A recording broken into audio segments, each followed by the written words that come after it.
I'm posting for This is Jonathan Graziano. I'm posting for week 5, social media and emerging technology. Posting this week in response to, just wrote a little response about a controversial topic. And I actually just had a exciting conversation about this Friday, before lunch and after lunch, both.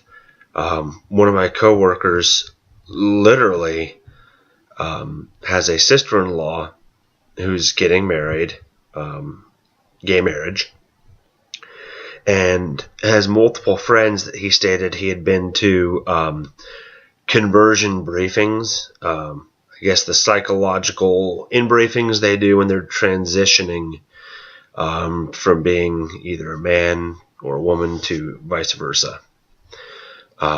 He was very passionate about the topic. So the conversation that we had was kind of all over the place.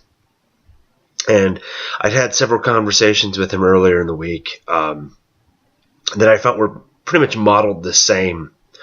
Was that as I presented my argument, which I felt was rational and logical, to which I had witnesses to, the goalposts for his argument kept moving around. The same thing happened during this argument. Wasn't that I needed to feel vindicated, because we had a conversation afterwards where, I wasn't upset at all, and we both talked about it. I'm not upset at you, you're not upset at me. We just, we could talk about this as two rational adults and come to a consensus. Afterwards, that was the case, but during the conversation, it was full on apparent that he wanted to prove his point. It was a very controversial topic that got actually about 6 other coworkers involved. It became apparent real quick that they were obviously Christians, or maybe they weren't practicing Christians, but they believed in the Judeo-Christian definition of the word marriage. To which he did not. Though he was raised Catholic, he was no longer religious. He might be an atheist. We didn't really get into that discussion, but we mainly talked about the constitutional versus religious worldviews of gay marriage. And I tried to describe to him that his whole point was that Christians could not force people that are gay to not be happy because we wouldn't let them get married.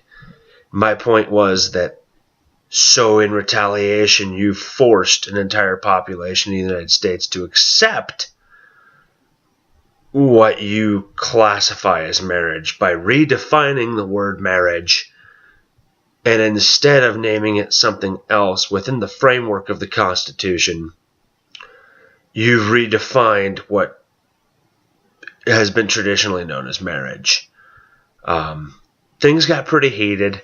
A lot of other people got involved in the argument, and it turned into an argument, not because of the conversation I was having with him. Some of the other people that are in our class would know that traditionally, as far as training goes, I'm a United States Army interrogator.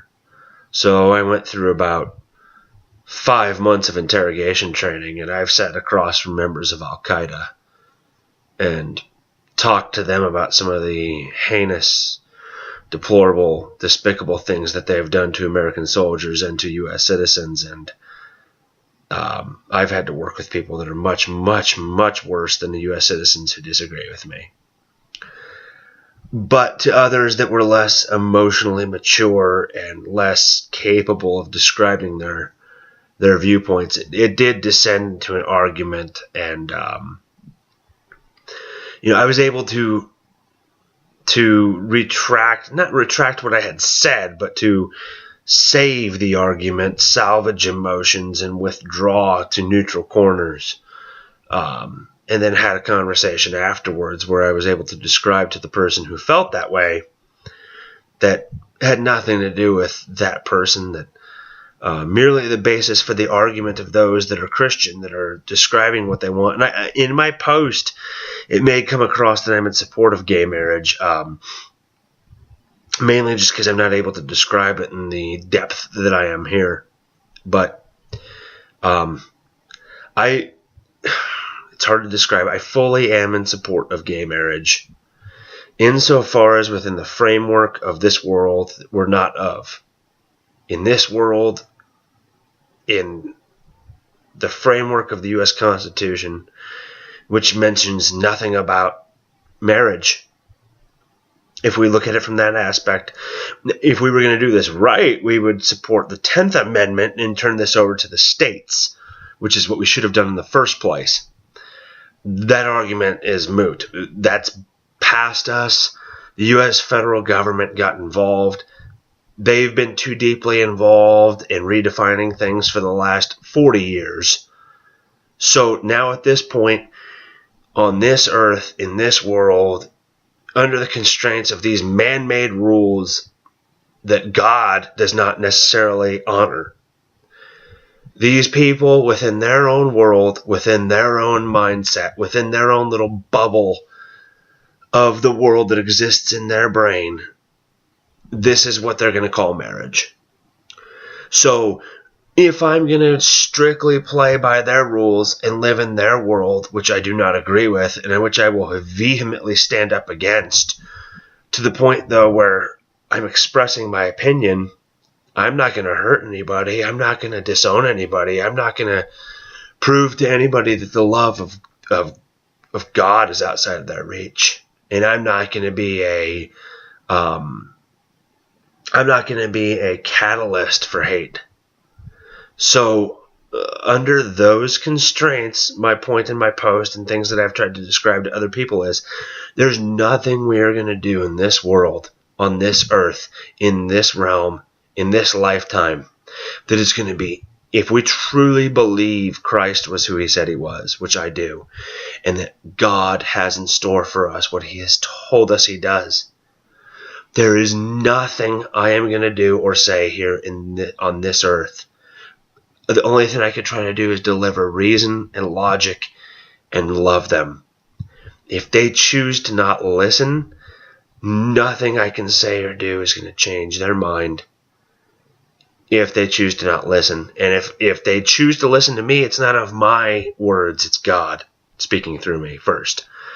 And then second, if they don't listen, me denying them the right to save $40 or $50 on health insurance and not allowing them to have driver's licenses or death insurance is not going to change anything about the way they feel about each other. And then second off, it's not going to change anything about the way that God judges them or me, because I'm just as big a sinner. And that's the point of what I was writing, is that the sins that I have committed and the sins I commit against God all the time, which I ask for forgiveness for, are no different. There's no gray area. Actually, it is just black and white. You're either a sinner or you're not.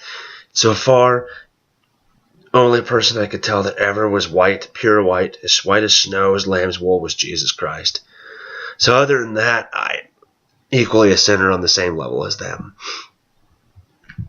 The point I made about the argument that I had with my coworker, after describing all of that, after telling him I do not have hate, I do not reserve hate, I do not reserve loathing. I have friends that are homosexual at my work, and I have never talked down to, spoken ill to any of them.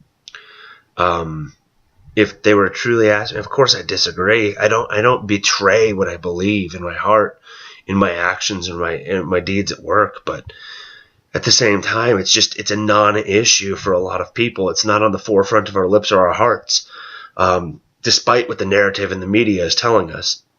So, I mean, the main point I was trying to make to him was, morally and spiritually, of course I disagree with it. Constitutionally, that's a different argument. The U.S. Constitution, I mean, it's been perverted a lot. But if we want to look at plain language, The plain language of the Constitution says nothing about marriage. It was never, the precedents have been set in legal court cases.